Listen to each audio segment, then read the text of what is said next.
So I'll reintroduce myself. I'm Saul Kaiserman. I'm friends with Toby Burko, friends, and she's my sister actually. She one of the executive directors of Wilshire Boulevard, and um, as you those of you who were here last week know, I have a very personal connection to Stanley Davids, and so it was a great honor for me to come and join you in Torah study for these 2 weeks.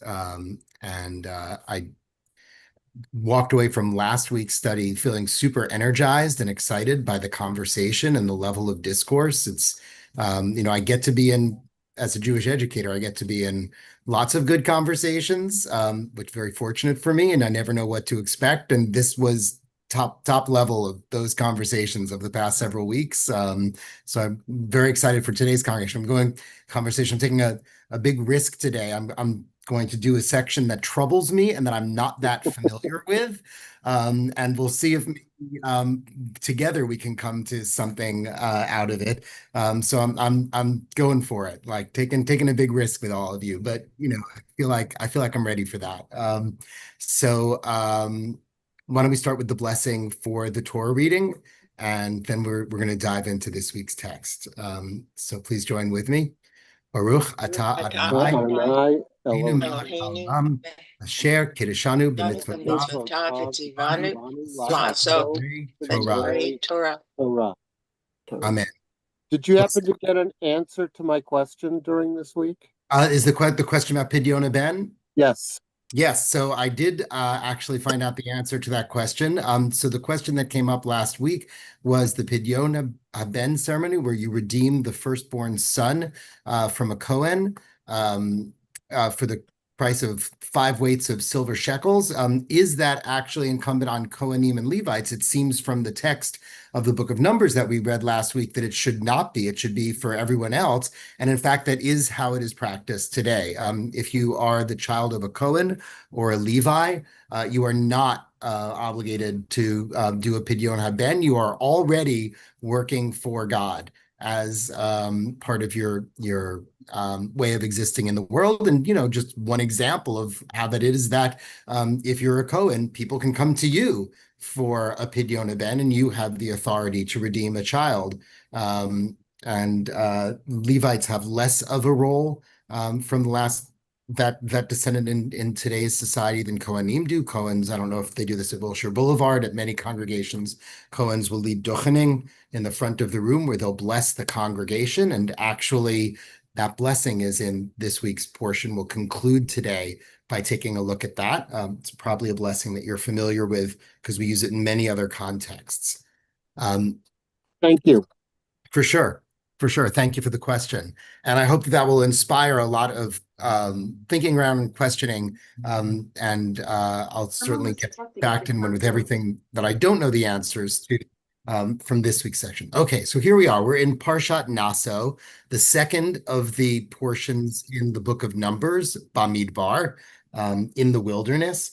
This is the longest portion in the entire Torah.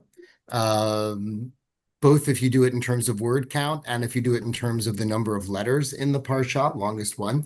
Naso means take a census.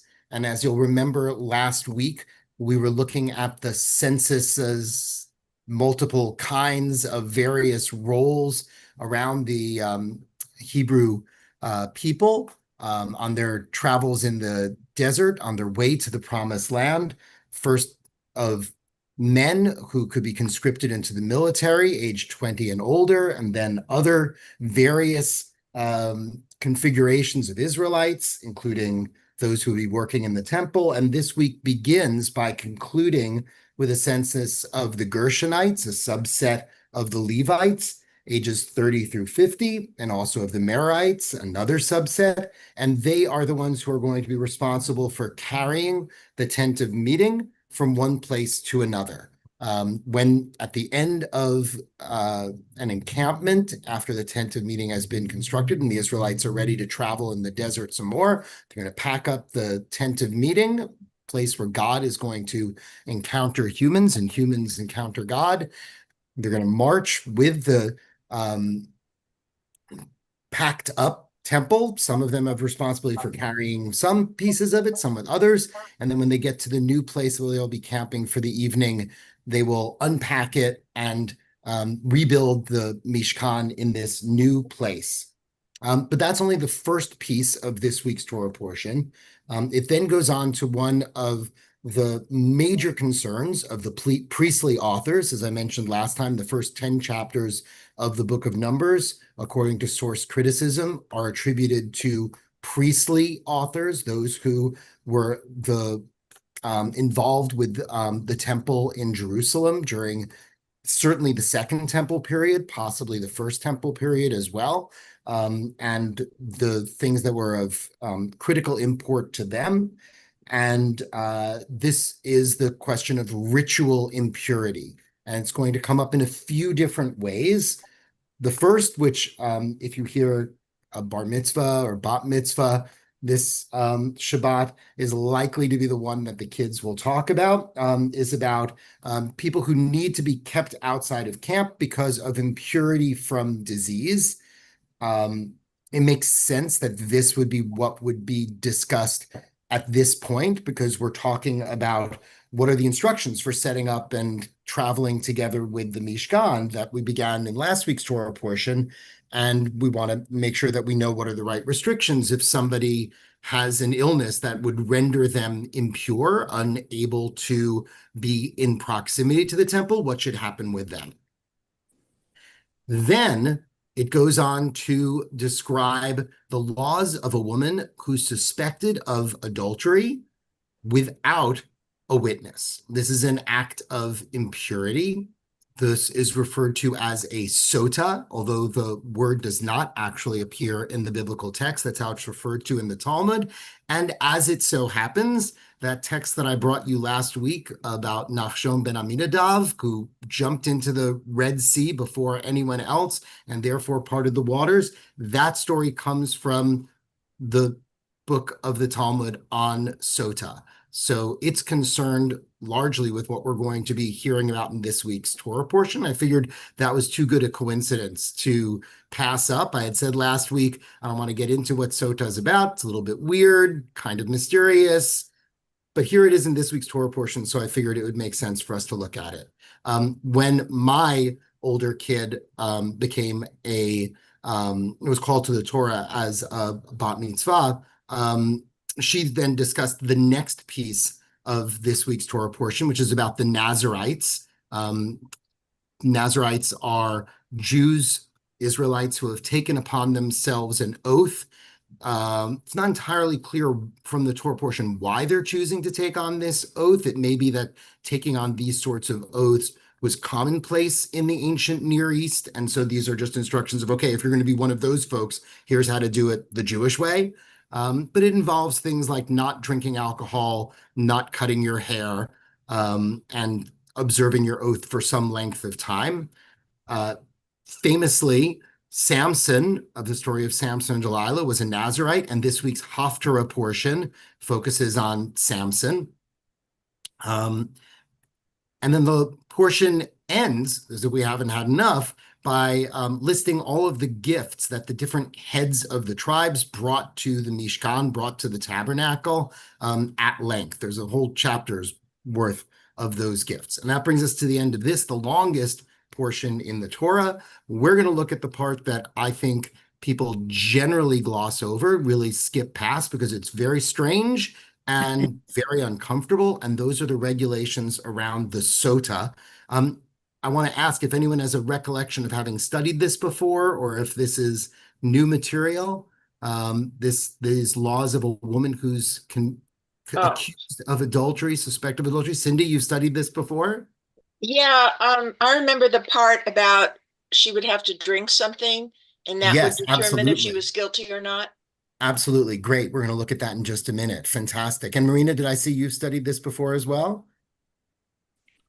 Yes, I believe we studied it in this group previous years. That's fantastic. Okay. So then I'm in the right company because I'm hoping you're going to help me to come to a better understanding of this text because I find it one of the most challenging in the Torah. And we'll look when we look at it together, I think we'll determine what are some of the things that are particularly complicated in understanding this in a contemporary era. So Rabbi Amy Kalmanovsky, one of my teachers, compares these rules around the sota to only one other set of rules, which are in the book of Deuteronomy, where there's a murder, and the body is found kind of lying between two towns, and we can't really say who did it. There were no witnesses, and it's not clear whose jurisdiction this body should fall under. We don't have evidence to determine guilt or innocence. And that's the same situation that we're going to be seeing in this parsha. And we're going to see how the Torah and the rulings from God, as according to the Torah, suggest that we deal with this situation. So first, let's set up what exactly is the thing that we're concerned about, what is going on in this portion, what is the quote-unquote crime, if we're going to use that word, although we might be uncomfortable with thinking of this as a crime. What's the crime that has been committed? So we're going to start in the book of Numbers, chapter 5, and we're going to look only at the first three verses, verses 11, 12, and 13, actually through 14. Can I ask if anyone would be comfortable reading aloud the first four verses of Numbers chapter 5? Thank you, Rebecca. Don't forget to unmute yourself. Yeah, you guys are, by the way, I just want to name from last week, as I got off, I was realizing like you are such skilled Zoom users. Like I can't tell you the number of meetings that I go into and like people don't know to unmute themselves. People don't know how to raise their hands. Like, and all of you are just doing it like as if it were, you know, something you were born with. I can't tell you how much I appreciated the flow of the class last week as a result of that. You can all We've been doing this for 5 years now. well, you can all go give lessons to other folks about how to use Zoom. I would appreciate that for most of the Zooms that I'm in. Okay, Rebecca, please go ahead. Starting with chapter 11, verse 11. Verse 11? Verse 11. And Okay. I have the altar translation. Okay. And the Lord said to Moses, say to the people of Israel, if any man's wife goes astray and acts unfaithfully against him, if a man lies with her carnally, and it is hidden from the eyes of her husband, and she is undetected, though she has defiled herself, and there is no witness against her, since she has not taken in the act. And if the spirit of jealousy comes upon him, and he is jealous of his wife who has defiled herself, or if the spirit of jealousy comes upon him, and he is jealous of his wife, though she has not defiled herself, then the man shall bring. Let's stop there for a second, because that's setting up the challenge. Okay, so first of all, who's upset here? Who's the person who's like the accuser in the first place? Even the husband. Okay, and what is the husband concerned about? Did she do it? Did she do it? Did she commit an act of adultery, thereby defiling herself? So he's got a suspicion, but what's the problem here about this guy's suspicion, this husband's suspicion? What's missing here? Jealousy. He's not sure of his own self, his own virility. Oh, interesting, right? So first of all, there's a question about his own, like, you know, is there a self-worth question going on here? But also seems to be, it's about his feelings or his jealousy. He's got a suspicion about this happening. It's not, he doesn't have evidence. Mara and Harv? That's what I was going to say. There's no witness. There's no witness, right?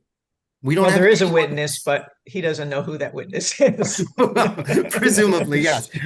There's one other person, but that person has not come forward and said, you know, I've taken your wife. Nobody has seen this happening, but this man has this spirit of jealousy that's come over him. And there's two different possibilities. She has been defiled or she hasn't been defiled, and he doesn't know which it is. That language of defiled is about this priestly language of holiness, right? And setting boundaries around it. And already it makes me uncomfortable, but go ahead, Brad. Well, in verse 12, isn't it a given that she's gone astray? Well, but how do we know that she's gone astray? Like there have been But no. the fact is that she has gone astray. That's a given. Is that correct? Am I misunderstanding that? It's a nice point. The way this is being set up is what are we going to do to establish that this is in fact the case, that she has gone astray? And so we're setting it up. The Bible is taking the perspective of, look, if she hadn't gone astray, there wouldn't be a need for any kind of a ritual or a solution here, like she didn't do it and like the man didn't get jealousy. But she did do it. The man did get jealous. So how are we going to prove that that's actually the case, that that's what happened? But the problem is she maybe didn't do it. We actually don't know for sure. The Bible is trying to give us the possibility here that there's a legal, there's a legal ramification around this. Like it's not just on the husband say so. I say she went astray, therefore she did. Steve? In answer to Brad's question, it seems to me that in verse 12, there's an if, and it's talking about the consequences of if she actually went astray, and now we have to determine whether or not she did go astray. I thought there was an if in there. Yeah, I think that's a fair reading. I think that's a fair reading. There is. Some of it depends on the translation I'm using is the Robert Alter in front of me. And I'm got the Hebrew on another screen. And I'm trying to stay focused on you But folks. it's an if then. If she's gone astray, then the following is going to happen. So it's again, the assumption is that she has indeed gone astray. As I read, I guess I'm just, I must be dense. No. I'm reading it as this is the scenario is about a woman who goes astray. They could give us language of if a woman goes astray or maybe didn't go astray, but you think that she goes astray. And I feel like that's how it gets played out in the verses 13 and 14. Yeah, go ahead. Yeah, Mara and Harv, go ahead. I'm struck by, and the husband is jealous, that if there's no jealousy, then there's no concern about her behavior. So Interesting. For me, the issue is, and the husband is jealous. Correct. So this is what brings us to the question of she may have been defiled, she may not have been defiled. So this is the question that comes to mind. Why does the husband have this suspicion in the first place? What's happened that's leading the husband to say, I'm suspicious, but I've got no evidence? What's happened? No witnesses. Go ahead, Rebecca. It's insecurity. So I always reveal myself in these studies. So I was married to a man who ended up being a drug addict, and he was extremely jealous. I could not come home from work late without him thinking I was having an affair, even if I was coming home from work because there was traffic or an accident. It was horrible. It was complete insecurity as well as a drugged out brain. But I think the underlying cause was insecurity. Okay, so that's certainly a beautiful psychological reading here. And I like it because it puts more of the culpability on the man in this story, the husband. And by the way, there's clearly a gender imbalance here in what's going on in the power of the man and the power of the woman. If the woman has laid with another man and defiled herself, to use this language, there's nothing about, well, what happens to the person who she lay with? That person, there's nothing. There's no defiling. There's no crime on that person's part. It's only on her part. And so I think that what I like, Rebecca, about your reading here is that it centers this on the person who's bringing the accusation and says, well, maybe there's, a need for him to be reassured through this ritual in a way that's going to be compelling, that actually has nothing to do with the wife's actions in any way. The rabbis are a little bit less charitable than you are, as you can imagine. Two possibilities. One is that she actually is showing signs of being pregnant, and he has some reason to believe that the child is not his, but he has no witnesses to demonstrate otherwise. So it could be that he's been away traveling and he comes back and she's pregnant and he's like, this doesn't make sense. We haven't been together, or for whatever reasons they haven't. He has a suspicion that the pregnancy is not his child. And it could also be something about her behavior. She's acting suspiciously, right? She's, whenever he comes into the room, she's quickly like putting the phone down, whatever kind of mysterious, sneaky thing it seems that she's doing. That's more the way that the rabbis are looking at it. But I want to say already, Rebecca, I prefer your reading. It helps me along here. Okay, but do we understand what the scenario is? Are we in the same place? We understand what the issue is. Okay. Rebecca, I love the way you're reading. Do you mind continuing to read? Just give us verse 15. Then the man shall bring his wife to the priest and bring the offering required of her, 1/10 of an ephah of barley meal. He shall pour no oil upon it and put no frankincense on it, for it is a cereal offering of jealousy, a cereal offering of remembrance, bringing iniquity to remembrance.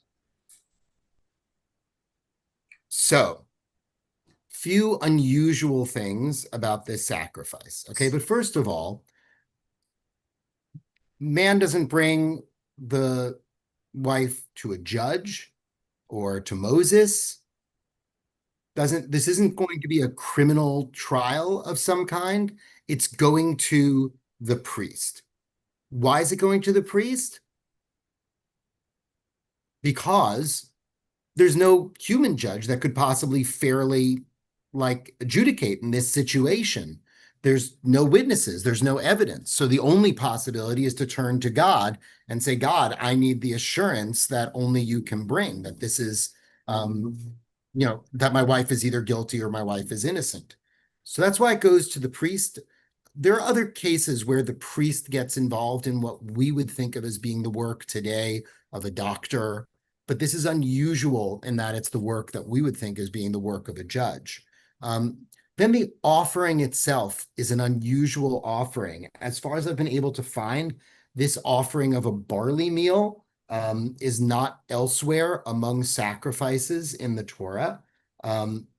Some possibilities here. It could be that this is a truly ancient ritual, using barley flour, which is a less expensive kind of flour than the kinds that are required, the kind of upscale ones required for other sacrifices.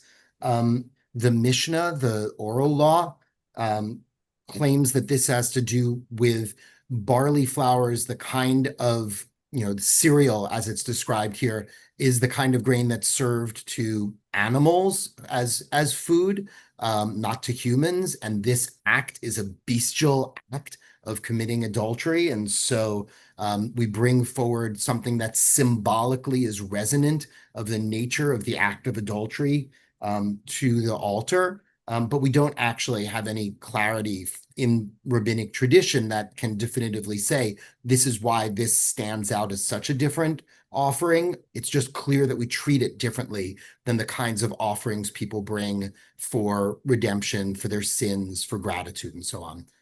Yeah, Brad. Why is she not the one bringing the offering? Why is it him? I love that question. Let's open that up to the group. Why is she the one? Why isn't she the one bringing the offering? Steve, you have a theory here? Steve, I'm sorry, you're muted, Steve. I'm sorry, I thought I'd unmuted. I think that there are two reasons. One is he's the one seeking resolution, not her. And so he's bringing his offering to the priest to say, do this. And secondly, I think it's partly he's the one that owns everything. She really has no ownership rights in any of the family's property. Right, But doesn't, including ownership of her in biblical law. Brad, do you want to? well, but isn't it the sinner that brings the offering? Well, I mean, perhaps that's why significantly this offering is so different from a sin offering. Like normally you bring a sin offering, but it's not a barley offering. It's an animal, or it's usually an animal for sin offerings. And so maybe that's precisely to distinguish between, she's accused of committing a sin, but we don't actually know if she's committed it. Presumably she may not have, even though the Torah has set it up in language that I know you're reading as seeing she is guilty, but the Torah is giving us the possibility that she in fact isn't. Rebecca? I thought women weren't allowed inside of the sanctuary or near the altar.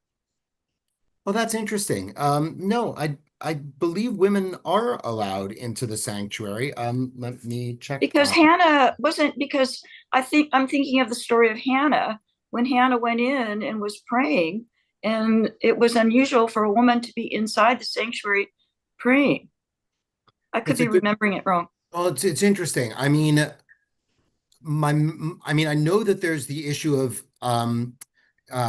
he's wondering, Samuel, if Hannah is drunk. But remember, this is before the temple has been constructed in Jerusalem. The story of Hannah, it's 2 generations ahead. Sorry, it's Eli who comes to Hannah.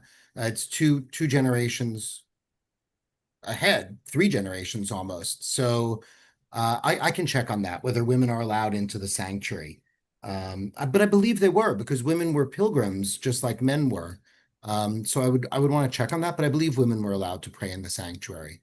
There may have been a separate section in the sanctuary for women, which would make sense because that's what's preserved with how prayer is done at the Western Wall. Okay, so let's go on to the next piece. Okay, so the man has an accusation. We don't know if the woman is guilty or not. The man takes the wife to the priest along with this offering of this unusual, unique offering of a barley cereal. And let's go on to the next verse. Rebecca, just one more verse. And the priest shall bring her near and set her before the Lord. And the priest shall take holy water in an in an earthen vessel, and take some of the dust that is on the floor of the tabernacle and put it into the water. Okay, stop there. Holy water. We think about it in churches, like in Catholic churches all the time. Nowhere else in the entire Bible do we ever hear about holy water. This is the one place that it shows up ever. So the rabbis are obviously confused. What exactly is this holy water? Is it, something that comes from, if it's water that was at the temple, is it intrinsically holy? Is it just another way of talking about running water because it's going to wash the sin clean? We have no idea. So again, this is a very mysterious ritual.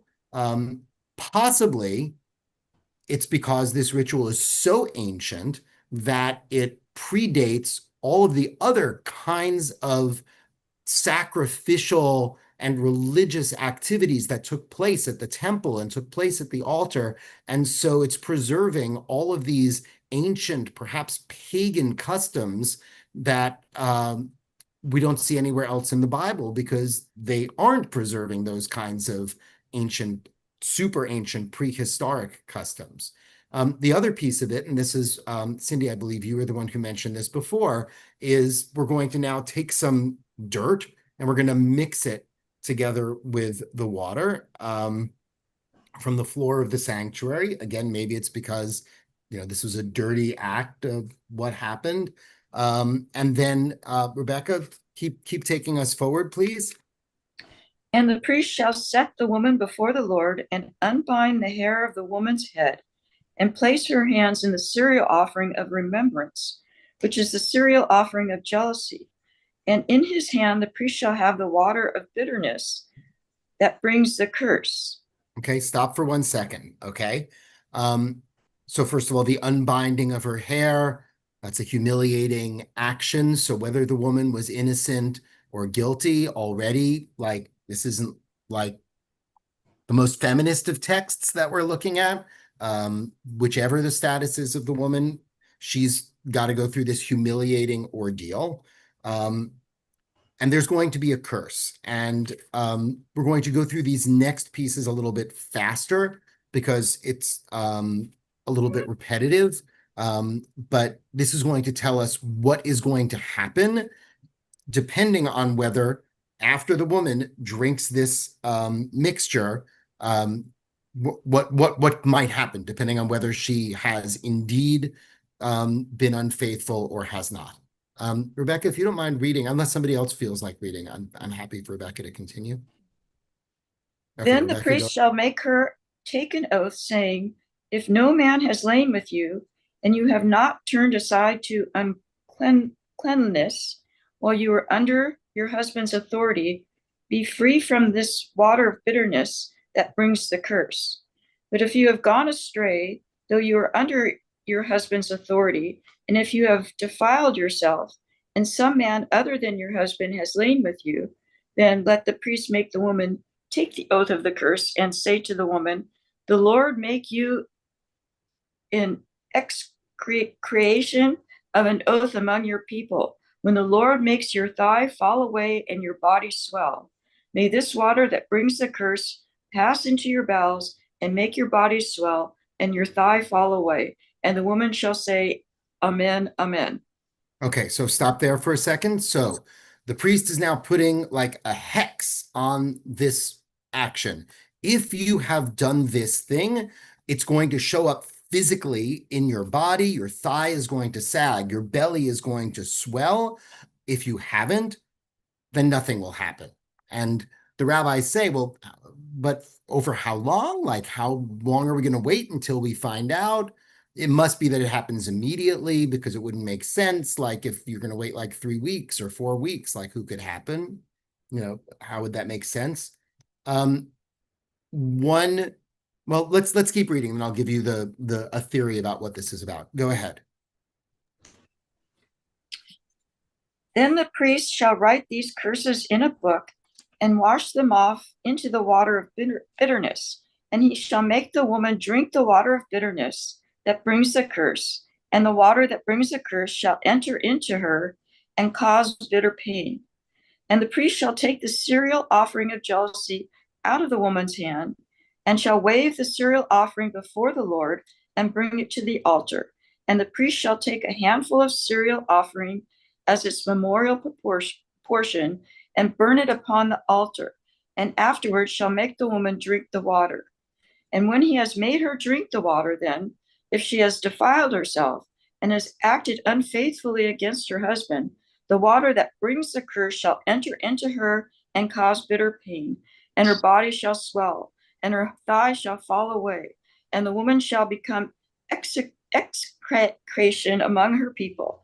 But if the woman has not defiled herself and is clean, then she shall be free and shall conceive children. It's like the witch trials. Exactly. It sounds very much like a trial by ordeal, right? It's more akin to what we picture happening in Salem than anything that we would picture happening in Jewish life. Yeah, Mara and Harv. I'm intrigued by the notion of evidence is her belly swelling. And going back to your comment about, well, how long? It seems to me that this is either a ritual designed to automatically clear a woman from possible unfounded jealousy, or it's a ritual that you ask the question of how long until it's determined whether she's guilty or not, that would have to be approximately 9 months, showing that she was pregnant. Exactly. And so there's some speculation among biblical scholars that what we're actually seeing here is that if she were pregnant at the time that this happened, then this will cause her to lose the pregnancy, and that's what's meant by her thigh and her belly and the physical descriptions that are happening there. And the man is therefore who has said, I think she's been with another man and it was not me. This would preserve that man from raising another man's child, and it would make clear the evidence that she has in fact done this thing, if she indeed had been pregnant when this happened. Is there any evidence in Talmud that this mixture was designed to cause miscarriage?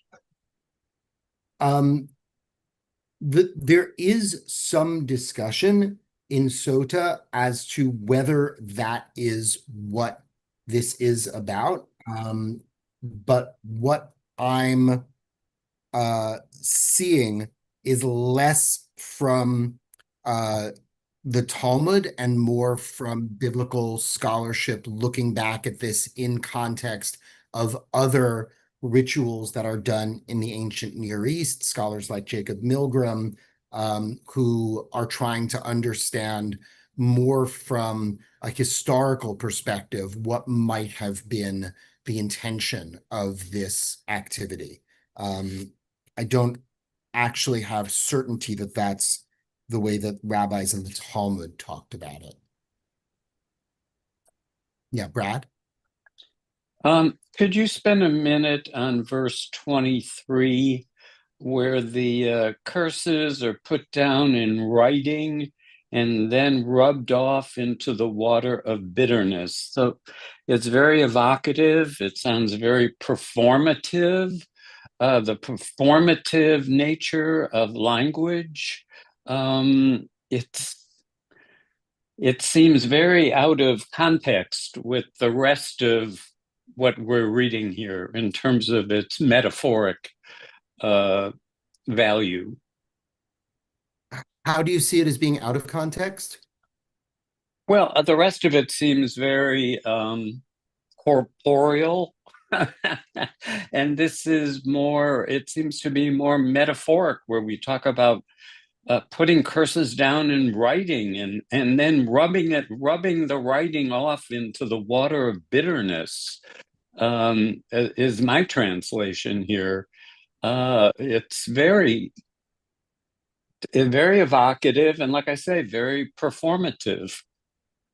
Is it because it's words that are in writing that it strikes you like that, as opposed Yeah. Strikes me that the barley is also very symbolic. And if the question is, well, does this mixture of holy water plus dirt actually have the power to cause a miscarriage or to cause the woman to reveal her pregnancy in some physical way? That already feels like it's metaphoric to me. It doesn't sound scientific or medical. It's not like it says here they're going to gather bitter herbs from the countryside. They're going to bring this flour and this, they're all the kinds of things that the woman is drinking in this potion, strike me as being themselves metaphorical. This bitter water that's made, and she's literally taking the curse into her body by swallowing it after it's been dissolved in the water. So the power of those words, the magical incantation of those words is how I'm interpreting it. Steve and then Rebecca. I have two interesting comments in my text. Great, thank The you. first, for verse 21, says, with respect to your thigh to collapse, this refers to the womb, which will be destroyed in retribution for the sinful activity. And the source, that I don't know exactly who this is Chizkuni. Chizkuni is a traditional biblical commentator, so that would be outside of the Talmud, but that's a traditional medieval commentary. And the second relates to verse 22. We were talking about how the man gets off scot-free. Well, not according to Rashi. Rashi says this description of the punishment in verse 21 is repeated in verse 22 to teach that the same punishment will befall the man with whom she sinned. Okay, it's a nice interpretation from Rashi there. You can see Rashi is already trying to, 1,000 years ago, trying to establish some sort of culpability and egalitarian message in the text that doesn't literally say that, but I like Rashi's interpretation there. Thank you for bringing that forward. Well, but it does follow the notion that nothing is really repeated in the Torah. So if it's there again, it's really something else. Absolutely. And I mean, I think that however, it doesn't mean that Rashi has to draw that conclusion as to that's what the significance of the repetition is. And I like that I like that that's what his instinct is to pull forward. Rashi mostly was not making things up. He was citing traditions that he had learned. I like that he wanted to pull forward one that says, look, the woman is the one that all this is going to be, the locus on. There's nothing we would be able to do if the man were to say, like, well, I suspect that guy was with my wife. We can't do anything about that, but that God would reveal that. I like that very much. Rebecca? Could this also be looked at as a purification process as much as it is an ordeal, and the yuckiness of having to drink and eat uncommon things, but that it's also a purification in the fact that the words are written and burned or washed, things are passing through the woman's bowels, cleansing. So I'm just 100%. That's exactly what biblical scholar Tikva Framer Krensky has to say about this. She claims that this is not, in fact, a trial by ordeal, like we might have seen with the Salem witch trials, where a verdict on women's guilt is established, but rather this is about the woman taking an oath that's meant to be a purgatory oath, in which by swearing this oath, the person is put under divine jurisdiction and is saying, punish me if in fact I'm not fulfilling the words of this oath, which might, Brad, help also to resolve the question you asked of, like, what exactly is the power of the words? If in fact it's because she's saying, I'm taking an oath that I did not do this thing my husband is accusing me of. Swallowing those words might be a way of literally kind of ingesting the power of, I swear this to be true. And it also might connect it to why is it together in the Torah right next to the laws of the Nazarite, who also are taking oaths and vowing to God that they're going to engage in certain kinds of behavior ritually as a symbol of their purity. So, let's talk about this in context for a minute, and then I want to open it up to a few minutes of conversation about, like, what do we make of this text? So one thing to know is that in other areas in the ancient Near East, Mesopotamia, Babylon, trial by ordeal was actually engaged in the law codes in quite a variety of situations. So, for example, in Babylon, under Hammurabi's code, a person accused of crimes ranging from murder to theft might undergo a water ordeal where guilt resulted in drowning, much like more contemporary Salem witch trials. Note that in the biblical text, in contrast, this is the only case that this happens in where we have something that looks like that. So it's only in a case where there is no way that humans could possibly know the outcome. You have to have a divine resolution, and that the woman doesn't die at the end of it. Like, she's not being stoned to death. She's not being hanged. She's not even actually necessarily like having to be divorced from her husband. Like, we don't know how the story is going to end in that regard, but the man is being found cleared of any guilt that results from the pregnancy, if indeed she's lain with another woman. That's in verse 31. And if she's innocent, she's also cleared of that guilt by engaging in this ordeal. And there's no, it's not like in the Salem witch trials, where it's like, well, if you sink, then that means that you're innocent. Like, in fact, if she's innocent, all that happens is she's been humiliated. Is that she's been humiliated publicly, or at least in front of the priest and whoever is in the temple, and she's had to drink this, horrendous concoction. So I'd love to hear your take on this text that we've just read. I know some of you have read this before. For others, if you're like me, I've never really looked at it in a great deal of detail until preparing to speak with you about it today. What's your take on this ritual? How should we make meaning from it, make sense of it in our contemporary lives? How do we bring these words of Torah so they're not just interesting artifacts from the past, but there's something that's speaking to us about how we can live our own lives?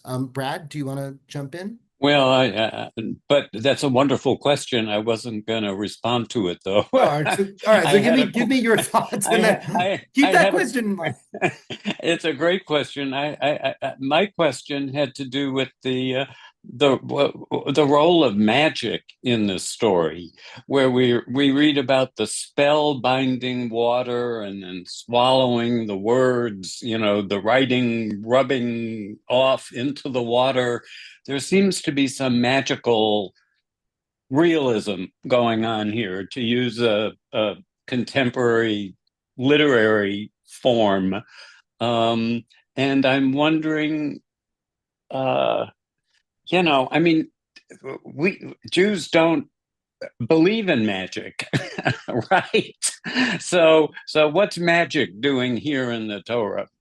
Right. That's a great question. And also, when magic comes up in the Bible, it's depicted as very problematic. When King Saul goes to the witch of Endor and asks her to raise the spirit of Samuel, like Samuel yells. The first thing the ghost of Samuel does is yell at him, "How dare you perform magic rituals? Like, it's not Jewish to do that."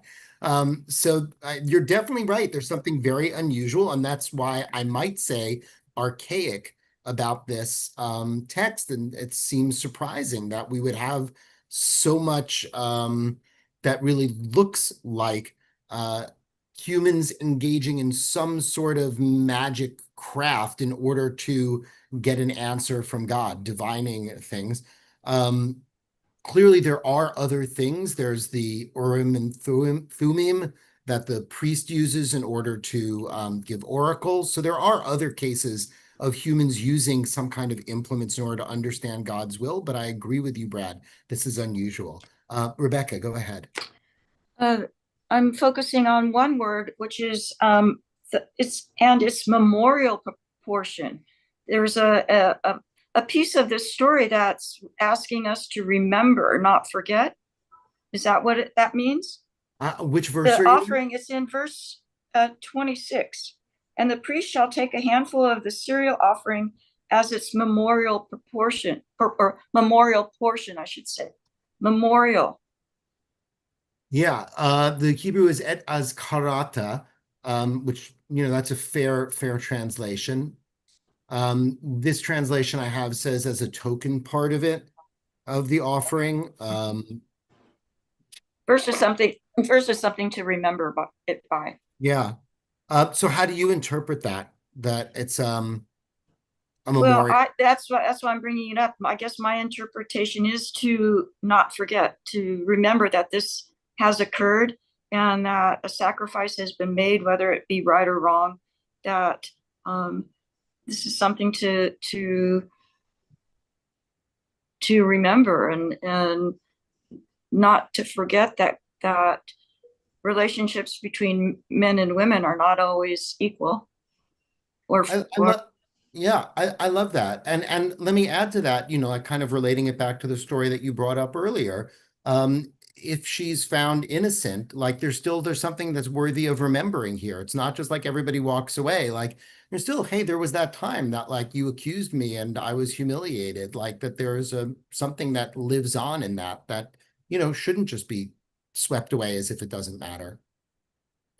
Steve, and then Mara and Harv. What troubles me about this, obviously, this seems to me there's a troubled marriage.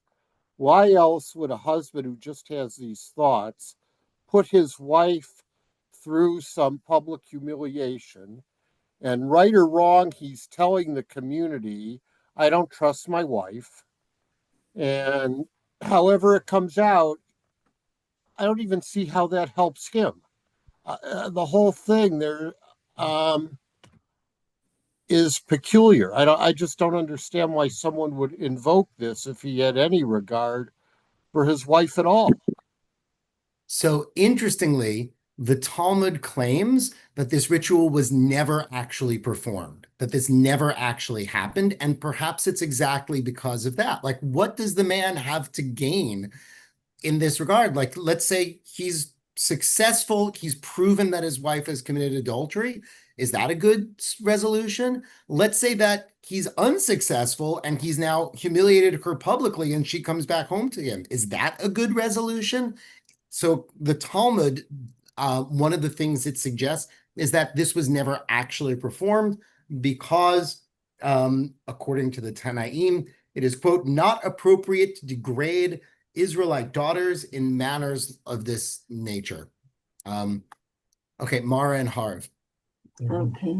I have two things to say. The first is in regard to the memorial offering.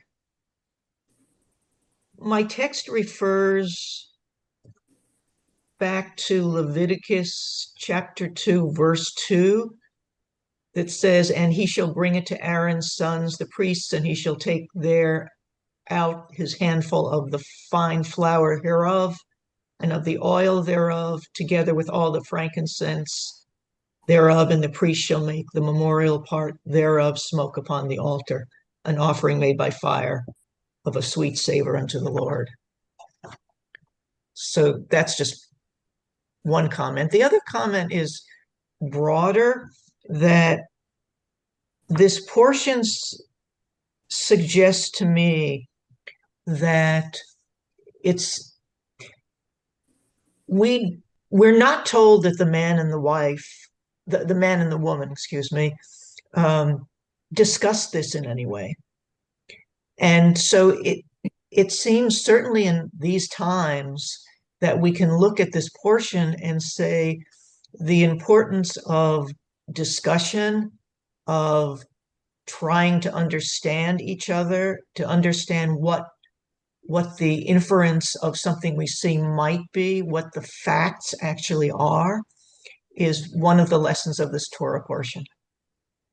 Well, I really like that. And it's almost like a lesson from the silence, right? Like, we actually want to say this is such a problematic thing. Like, what are all the ways we could avoid ever having to use this ritual? And one of the clearest ways is by engaging in more frank conversation with the people that we love. Let's take one more comment, and then I want to make sure we have time for Kaddish, which I did not know about little Kaddish list last week, and I do have it for this week. Natalie, go ahead. Well, it's possible that this whole story that we're reading about, what was so terrible about it is that the family structure is what is sacred to God. And this was defying the family structure in a way. And perhaps that was the basis of all of this, all these things that are going in the story, that's the point of this, is why the husband brings her as an accused person. I love that interpretation. That's great. And it fits in very nicely with everything we've been reading up until now in this section of the real, almost maniacal interest in structure and order that the priests are bringing to society. And so in the same way that they're talking about, okay, what's happening if you have this kind of extreme case of someone who's diseased and can't travel in the camp? What happens if you have this extreme case of someone who's taken a Nazirite vow and is staying apart from everyone else in that way? Here's a third kind of extreme case of how might our order be disrupted, and what we need to do to make sure that we get back to like everything's on track. I really love that interpretation. Okay, thank you. I'm going to give you just two more little snippets to kind of bring us forward. So as I mentioned before, the rabbis said perhaps this ritual has never actually happened. And both in the Mishnah and in the Talmud, the rabbis were actually pretty critical and like Rashi trying to reframe this in a more egalitarian way. Two interesting ideas. Brad, I'm sorry, I'm going to need to bring it to a conclusion. I apologize. Yeah, I just want you to answer your own question about how we can relate this to our lives. That's what I'm going to try. I'm going to try to do that. Thank you. The in the Mishnah, Ben Azai took the position that the reason that women should study Torah, should be required, obligated to study Torah, permitted to study Torah, was in part because of this ritual. If they don't know that this ritual could happen to them, how would they know that, like, they shouldn't engage in this kind of bad behavior? And so that's a pretty early feminist like reading of why women should study Torah, is because they shouldn't be held accountable for things that they haven't learned about. And another interesting way that the Talmud then reclaims this text goes back to the story of Hannah, who came up earlier, and she's praying to be made fertile and to have a child. And the rabbis imagine Hannah in the Talmud as threatening to use the sota ritual in order to force God's hand and grant her a child, precisely because she was knowledgeable enough about the ritual. So if there is a takeaway for me, it is that as much as I experience so much of our tradition as being patriarchal and pushing down women, and this text in particular, which is so humiliating, and at least in the, shot literal reading of it, seems to only be focused on the power of the husband and the lack of power of the wife. We only have to, like, if we look back 2,000 years even, or 1,500 years, we're already seeing these men who are our, teachers and rabbis, these men already saying, this is a problematic text.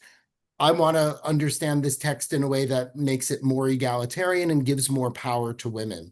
And I don't think we've quite finished that work as Jewish people. I think that our religion still needs a more egalitarian sensibility.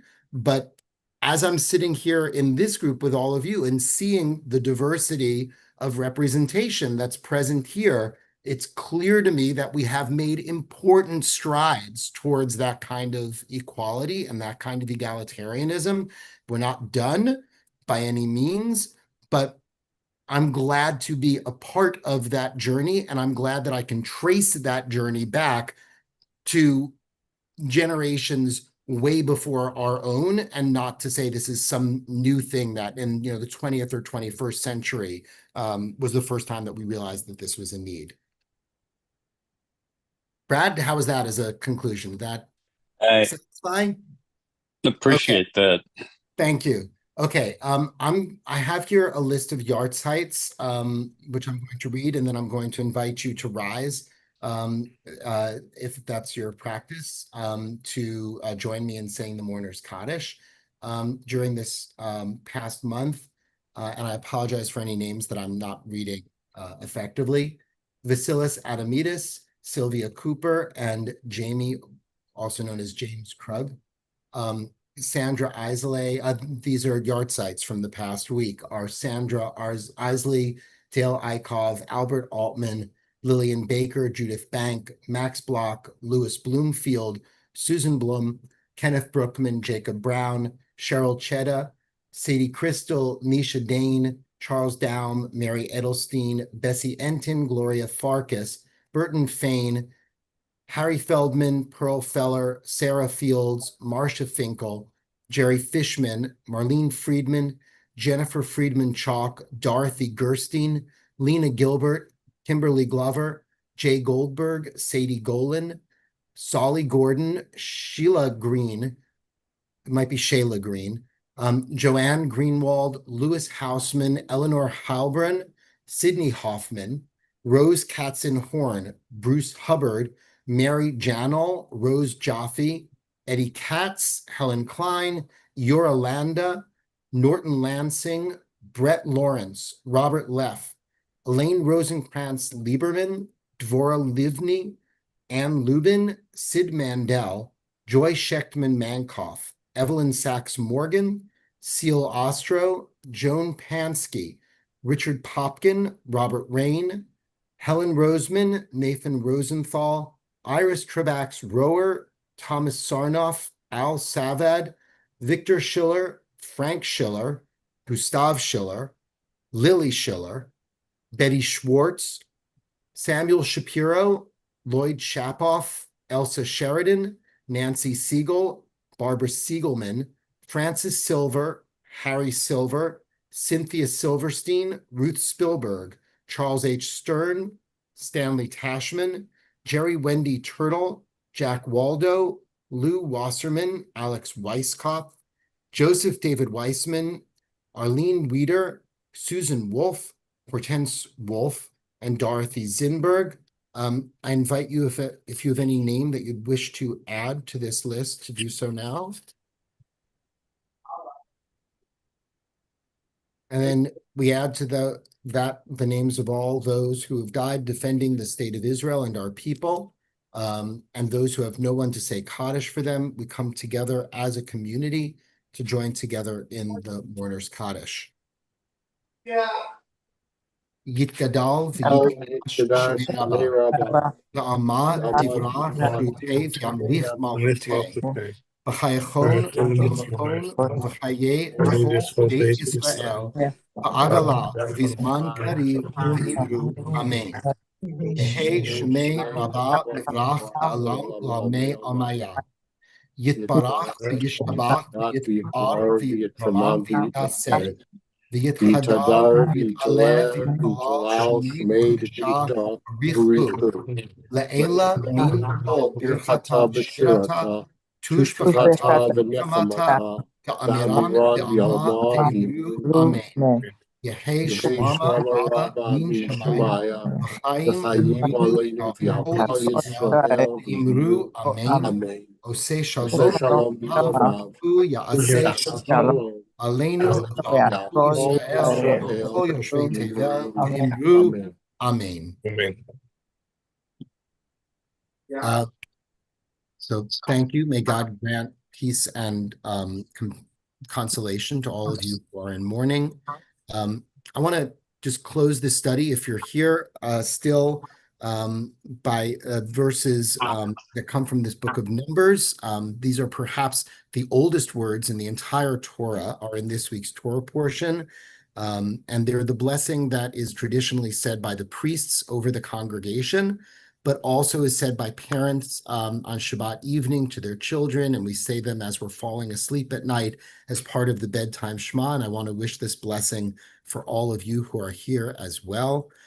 Yivarechecha Adonai v'yishmerecha, Ya'er Adonai panav elecha v'chuneka, Yisa Adonai panav elecha, v'yasem lecha shalom. May God bless you and keep you safe. May God light up God's face to you and give grace to you, make things easy for you. May God lift up his face to you and give all of us peace. Amen. Amen. Amen. Shabbat shalom. Amen. Shabbat shalom. Shabbat shalom. Thank you. Thank you. Thank you so much, Sal. I hope we see you again. Thank you. Hopefully we'll see each other again. That would be lovely. I would be delighted. Thank you. Thank you for letting me be a part of your group. It's really quite